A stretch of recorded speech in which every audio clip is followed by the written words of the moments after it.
girls with their nails done. Hello ನಮಸ್ಕಾರ, ನನ್ನ ಮತ್ತೊಂದು ವೀಡಿಯೋಗೆ ಸ್ವಾಗತ. ಇವತ್ತು ಏನಿರುತ್ತೆ ವಿಡಿಯೋದಲ್ಲಿ ಅಂತ ತಮ್ಮಲ್ಲಿ ನೋಡಿ ಆಲ್ಮೋಸ್ಟು ಗೊತ್ತಾಗಿರುತ್ತೆ ಅನ್ಕೋತೀನಿ. ಏನಿಲ್ಲ, ನಾನು ಇಷ್ಟು ದಿನ ಯೂಸ್ ಮಾಡ್ತಿರೋ ನನ್ನ ಗಾಡಿ ಬಗ್ಗೆ ಒಂದಿಷ್ಟು ವಿಷಯನ ಹೇಳೋಕ್ಕಿದೆ. ಯಾವುದು ಅಂದರೆ, ನೀವು ನೋಡಿರ್ಬೋದು ಸ್ಪ್ಲೆಂಡರ್ ಪ್ಲಸ್ ಅಂತ 2013 ಮಾಡಲು. ಆಲ್ಮೋಸ್ಟು ಈಗ 11 ವರ್ಷ ಆಗ್ತಾ ಬಂತು.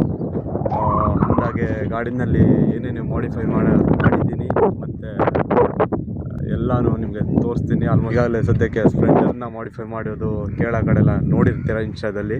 ಹಾಗೆ ನಾನೇನು ಮಾಡಿಫೈ ಮಾಡಿದ್ದೀನಿ ಅನ್ನೋದನ್ನು ನಿಮಗೆ ತೋರಿಸ್ತೀನಿ.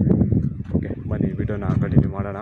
ಗಾಡಿ ಲುಕ್ ಬಂದು ಫ್ರಂಟಿಂದ ಈ ರೀತಿ ಕಾಣಿಸುತ್ತೆ. ನಿಮಗೆ ಫುಲ್ ಅಟ್ರಾಕ್ಟಿವ್ ಆಗಿ ಕಾಣಿಸೋದು ಅಂದರೆ ಇಲ್ಲಿಂದ ಹ್ಯಾಂಡಲ್ ಬಾರ್ಸು ಮತ್ತು ಮಿರರ್ಸು. ಓಕೆ, ಹ್ಯಾಂಡಲ್ ಬಾರನ್ನು ನಾನು ಒಂದು ಇನ್ಸ್ಟಾ ಅಕೌಂಟ್ ಇದೆ, ಮೋಟೋ ಗಿಯರ್ಸ್ ಅಂತ, ಅಲ್ಲಿಂದ ಬೈ ಮಾಡಿದ್ದು. ಹ್ಯಾಂಡಲ್ ಬಾರು ಮತ್ತು ಇದು RPM ಮೀಟ್ರ್ ಇದೆ ನೋಡಿ. ಫಸ್ಟ್ ಹಾಕಿದಾಗಂತೂ ಸಖತ್ ವರ್ಕ್ ಆಯಿತು. ಅಂದರೆ ಸದ್ಯ ಇದು ವರ್ಕಿಂಗ್ ಕಂಡೀಷನಲ್ಲಿ ಇಲ್ಲ, ಅಂದರೆ ಈ ಮೀಟ್ರ್ ನಡೆಯುತ್ತೆ. ಇದು ಜಸ್ಟ್ RPM ಮೀಟ್ರು. ಓಕೆ, ಮತ್ತು ಹ್ಯಾಂಡಲ್ ಬಾರ್ ಕೂಡ ಒಂದು ವರ್ಷನೂ ಆಗಿಲ್ಲ, ಇನ್ನು ಫುಲ್ಲು ತುಕ್ಕಿಡಕ್ಕೆ ಶುರು ಆಗಿದೆ. ನೋಡಿ ಇನ್ಸ್ಟಾದಲ್ಲಿ ಹ್ಯಾಂಡಲ್ ಬಾರ್ಸ್ ಅಂತೂ ತುಂಬ ಸಿಗತ್ತೆ ಈಗ, ಆದರೆ ಸ್ವಲ್ಪ ಹುಷಾರಾಗಿರಬೇಕು. ಅಷ್ಟು ಸ್ವಲ್ಪ ನೋಡ್ಕೊಂಡು ತಗೊಳ್ಳೋದು ಒಳ್ಳೆಯದು. ಓಕೆ, ಇನ್ನೇನು ಮಾಡಿದ್ದೀನಿ ಅಂದರೆ, ಇನ್ನೊಂದು ಫಾಗ್ ಲ್ಯಾಂಪ್ ಹಾಕಿದ್ದೀನಿ ಫ್ರಂಟಲ್ಲಿ.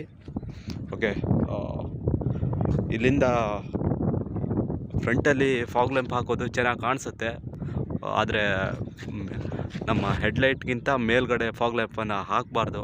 RTO ರೂಲ್ಸ್ ಪ್ರಕಾರ ತಪ್ಪಾಗುತ್ತೆ. ಏನಿದ್ರು ನಾವೇನು ಎಕ್ಸ್ಟರ್ನಲ್ ಆಕ್ಸಿಲರಿ ಲೈಟ್ ಹಾಕ್ತೀವಲ್ಲ, ಅದು ನಮ್ಮ ಹೆಡ್ಲೈಟ್ಗಿಂತ ಈ ಕಡೆ ಕೆಳಗಡೆ ಇರಬೇಕು ಅನ್ನೋದು RTO ರೂಲ್ಸ್. ಅದು ಮೇಲ್ಗಡೆ ಹಾಕಿದರೆ ಫೈನ್ ಕೂಡ ಹಾಕ್ಬೋದು.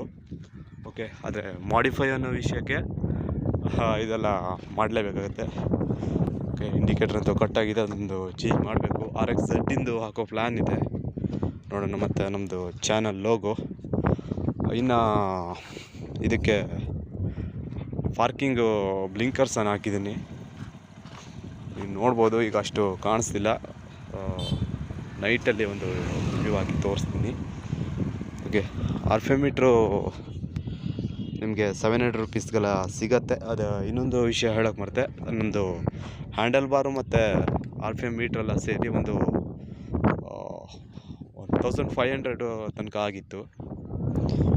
ಓಕೆ, ಅದನ್ನು ಫಿಟ್ಟಿಂಗು ಎಲ್ಲ ಸೇರಿ ಒಂದು 1800 ಅಂದ್ಕೊಳ್ಳಿ ಕಡೆ. ಮತ್ತು ಇದು 4 ಫೂಟು ಪಲ್ಸರ್ 150. ಇನ್ನೊಂದು ಇಲ್ಲಿ ಕ್ರಾಶ್ ಗಾರ್ಡು ರೋಫನ್ನು ಹಾಕಿದ್ದೀನಿ. ಮತ್ತು ಮೇಯ್ನಾಗಿ ಹೆಡ್ಲ್ಯಾಂಪಲ್ಲಿ ಏನು ಚೇಂಜಸ್ ಮಾಡಿದ್ದೀವಿ ಅಂದರೆ, ಬಾಷ್ ಅವ್ರದ್ದು 6000 ಕ್ಯಾಲ್ವಿನು LED ಲೈಟ್ಸ್ ಹಾಕಿದ್ದೀವಿ. ಮತ್ತು ಇಲ್ಲಿ ಪಾರ್ಕಿಂಗು ಒಂದು LED ಬ್ಲಿಂಕರ್ ಲೈಟನ್ನು ಹಾಕಿದ್ದೀವಿ. ನೈಟಲ್ಲಿ ಹೇಗೆ ಕಾಣಿಸ್ತೆ ಅಂತ ಒಂದು ಸಣ್ಣ ಕ್ಲಿಪ್ಸನ್ನು ಹಾಕಿರ್ತೀನಿ. ಹಿಂದ್ಗಡೆಯಲ್ಲಿ ಏನು ಮಾಡಿಫೈ ಆಗಿದೆ ಅಂತ ನೋಡೋದಾದರೆ ಏನಿಲ್ಲ, ಜಸ್ಟು ಮಡ್ ಗಾರ್ಡನ್ನು ಕಟ್ ಮಾಡಿಸಿ RX100 ಮಡ್ ಫ್ಲ್ಯಾಪನ್ನು ಹಾಕಿದ್ದೀನಿ. ಮತ್ತು ಈ ಮಿರರ್ಸ್ ಬಂದು ವಿಕ್ರಾಂತ್ V15. ಇದಕ್ಕೆ ಮೇಯ್ನಾಗಿ RXZ ಮಿರರನ್ನು ಹಾಕಿಸ್ತಾರೆ, ಆದರೆ RXZ ಮಿರರೆಲ್ಲ 1500 ತನಕ ರೇಟ್ ಇದೆ. ಆದರೆ ನನಗೆ ಇದೇ ವರ್ತ್ ಅನ್ನಿಸ್ತು. ಇಲ್ಲಿಂದ ಸಖತ್ತಾಗಿ ಕಾಣಿಸುತ್ತೆ ನೋಡಿ, ಸೇಮ್ RXZ ಮಿರರ್ ಆಗಿ ಕಾಣಿಸುತ್ತೆ. ಆದರೆ ಅವೆಂಜರ್ ಮಿರರ್ ಕೂಡ ಹಾಕ್ಬೋದು, ಆದರೆ ಅವೆಂಜರ್ ಮಿರರ್ಸಲ್ಲಿ ಈ ಕ್ರೋಮ್ ಫಿನಿಶಿಂಗ್ ಬರುತ್ತೆ, ಅದರಿಂದ ಅಷ್ಟು ಲುಕ್ ಕಾಣಿಸಲ್ಲ ಎದುರುಗಡೆಯಿಂದ. ಅದಕ್ಕೆ ಫುಲ್ ಬ್ಲ್ಯಾಕ್ ಇರಲಿ ಅಂತ ಇದನ್ನೇ ಹಾಕ್ಸಿದ್ದೀನಿ. ಮತ್ತು ಇನ್ನೊಂದು ಮಾಡಿಫೈ ಅಂದರೆ ಬ್ಯಾಟ್ರೀಸ್ ಒಂದು 2.5A ಬ್ಯಾಟ್ರಿ ಬರುತ್ತೆ, ಅದನ್ನು ತೆಗೆದು 4A ಬ್ಯಾಟ್ರಿನ ಹಾಕಿದ್ದೀನಿ. ಅದನ್ನು ಹೇಗೆ ಮಾಡಿದ್ದೇನೆ ಅಂತ ನೋಡೋದಾದರೆ, ಇಲ್ಲೊಂದು ಬ್ಯಾಟ್ರಿಗೆ ಚಿಕ್ಕ ಬಾಕ್ಸ್ ಬರುತ್ತೆ, ಅದನ್ನು ಇಲ್ಲಿಂದ ಇಲ್ಲಿ ತನಕ ಕಟ್ ಮಾಡಿ ಅದನ್ನು ಈ ಥರ ಹಾಕ್ತಾರೆ. ಕಡೆ ಇನ್ನೊಂದು ದೊಡ್ಡ ಬ್ಯಾಟ್ರಿ, ಅದನ್ನು ಉಲ್ಟಾ ಕೂಡ ಹಾಕ್ಬೋದು. ಅಂದರೆ ಇದು ಡ್ರೈ ಬ್ಯಾಟ್ರಿ ಬರುತ್ತೆ, ಅದರದ್ದು ಆ್ಯಸಿಡ್ ಏನು ಇರೋದ್ರಿಲ್ಲ, ಅದರಿಂದ ಉಲ್ಟಾ ಕೂಡ ಹಾಕ್ಬೋದು, ಏನು ಪ್ರಾಬ್ಲಮ್ ಇಲ್ಲ. ನಾನು ಇಲ್ಲಿ ತನಕ ನನಗೆ ಜಾಗ ಇರೋದ್ರಿಂದ ನಾನು ಇದರ ಕ್ಲ್ಯಾಂಪನ್ನು ಇಲ್ಲಿ ತನಕ ಹಾಕಿ, ಅಂದರೆ ಈ ಜಾಗನ ಕಟ್ ಮಾಡಿ ಬ್ಯಾಟ್ರಿ ಇಷ್ಟು ಗ್ಯಾಪಲ್ಲಿ ಕೂತ್ಕೊಂಡು ಇದಕ್ಕೆ ಒಂದು ಜಿಪ್ ಟೈಯನ್ನು ಹಾಕಿ ಇಲ್ಲಿಂದ ಇಲ್ಲಿಗೆ ಲಾಕ್ ಮಾಡಿದ್ದೀನಿ. ಓಕೆ, ಇದಿಷ್ಟು ಬ್ಯಾಟ್ರಿ ಕತೆ. ಶಾಕರ್ ಕೂಡ ಇದಕ್ಕೆ ಮಾಡಿಫೈ ಮಾಡ್ತಾರೆ. ನೀವು ಇದಕ್ಕೆ ಶಾಕರನ್ನು ಮಾಡಿಫೈ ಮಾಡೋ ಅನಿಸಿದ್ರೆ ಟಿ ವಿ ಎಸ್ ಪಿಯೋನಿಕ್ಸ್ದು ಶಾಕರ್ ಬರುತ್ತೆ, ಅದು 15 ಇಂಚಸ್ ಏನೋ ಬರುತ್ತೆ, ಅದನ್ನು ಕೂಡ ಹಾಕ್ಸ್ಬೋದು. ಒಳ್ಳೆ ಲುಕ್ ಕಾಣಿಸುತ್ತೆ ಗಾಡಿ. ಓಕೆ, ಇನ್ನು ಮಾಡಿಫೈ ಮಾಡೋರೆಲ್ಲ ಮಾಡ್ತಾರೆ. ಈ ಕಡೆ ಡಿಸ್ಕ್ ಕೂಡ ಹಾಕ್ಬೋದು ಫ್ರಂಟಲ್ಲಿ. ಓಕೆ, ಈ ಕಡೆ ಇನ್ನೊಂದು ಇಂಜಿನ್ ಗಾರ್ಡ್ ಕೂಡ ಬರುತ್ತೆ RXZ ಇಂದು.